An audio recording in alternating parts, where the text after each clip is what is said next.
अरे ओ राजा के लड़के, मुंह नहीं संभाल रहा है तू? मुझ जैसे क्रोधी के आगे क्यों आंखें निकाल रहा है तू? यह महादेव का महाधनुष तीनों लोकों में अद्भुत है, अनुपम है। ऐसे प्रचंड को दंड वाला छोटी छोटी धनु ही सम है। अरे मूर्ख, यह वह धनुष है जिससे भगवान शंकर ने त्रिपुरारी का वध किया था। इसकी तुलना तू साधारण धनुष से कर रहा है।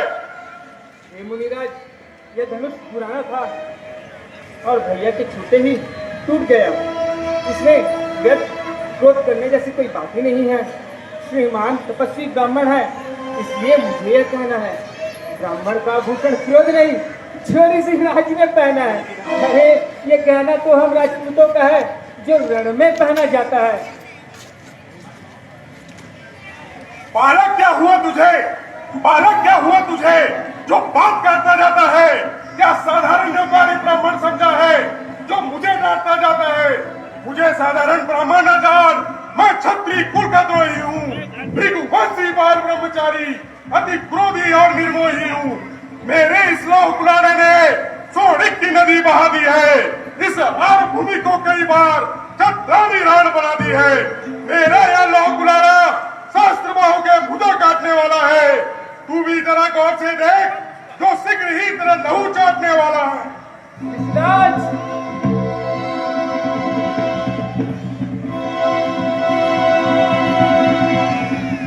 बस इसी एक फरसे से सूरों का स्वर्गद्वार खुला। हल्दी की एक गांठ, इसके तो अभी दूध के दांत भी नहीं टूटे हैं। हे राम, यह दूध मुहा नहीं, विष मुहा है। स्वभाव से ही टेढ़ा है, तेरा अनुसरण नहीं करता है। यह नीच मुझे काल के समान नहीं देखता है। जब बच्चा कोई उद्दंडता करता है, माता पिता और गुरु उसकी उद्दंडता को मन में धारण नहीं करते, अपितु उसका आनंद लेते। और आपके इस वीरों समान रूप को देखकर मेरे अनुज ने कुछ कहा भी है तो आप उसके लिए क्षमा करिए।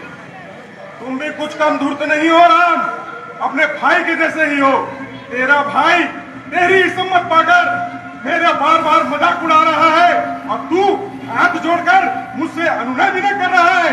यह छल करना छोड़ो राम और मुझसे युद्ध करो। मैं तुम्हें वीरोचित मरने का अवसर प्रदान करूंगा, तुम्हें निहत्था नहीं मारूंगा। यदि नहीं तो युद्ध में दोनों भाई को मार गिराऊंगा। हे मुनि श्रेष्ठ, ये दोनों अभी बालक हैं, इनकी दोषों को क्षमा करें मुनि श्रेष्ठ। आप शांत हो जाएं मुनि श्रेष्ठ, शांत हो जाएं। तुम चुप रहो। बार बार यह मुझे उत्तर दे रहा है, उसके बाद भी मैं इसे जीवित छोड़ रहा हूँ तो केवल और केवल तुम्हारे और मेरे प्रेमवश। अन्यथा जो पितृ ऋण से ऋण हुआ वह माता का बलिदाता है। गुरु ऋण का कारण वही हाथ फिर एक बार खुजलाता है।